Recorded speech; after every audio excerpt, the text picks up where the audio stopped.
Les Russes ont le sens des réalités, il n'est pas injurieux de dire qu'ils résonnent comme un moteur de fusée Soyouz, simple, rustique et efficace. La compagnie aérienne Ethiopian Airlines a annoncé hier la création de lignes aériennes entre Moscou et 59 villes africaines. 3 liaisons par semaine, information indolore, anodine, pourtant qui confirme la stratégie de retour de la Russie sur le continent.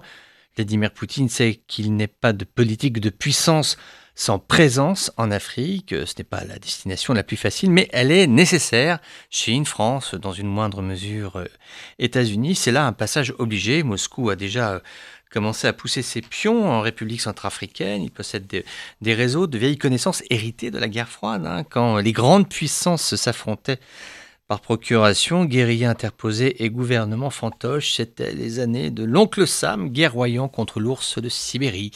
Les coopérants techniques qui débarquaient des caisses de munitions à 3 heures du matin sur des aéroports de brousse, c'était le temps des règlements de compte et des accords tacites. C'était une autre époque. Le retour de la Russie intervient sur un continent devenu une terre de concurrence, Proche-Orient, Occident, Asie, chacun y nourrit des objectifs plus ou moins secrets. Quels sont ceux de Vladimir Poutine? Il semble pousser ses pions sur une carte.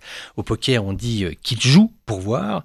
Est-ce qu'il pourrait s'investir au-delà de la présence de businessmen qui vont emprunter cette nouvelle ligne aérienne, des diplomates, mais aussi des africanistes patentés? Car ne l'oublions pas, la Russie communiste était active.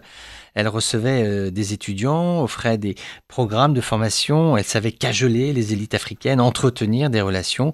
Poutine étant un homme issu du renseignement, on serait tenté de dire qu'aujourd'hui il est un peu dans une logique de réactivation de réseau de ses contacts. Il relance dans cette Afrique où s'écrivent les politiques des grandes puissances. Poutine est pragmatique, il sait être rustique. Autrefois, pour faire de la politique en Afrique, il fallait montrer ses muscles. Aujourd'hui, un homme, un smartphone et un compte bancaire peuvent faire beaucoup de choses.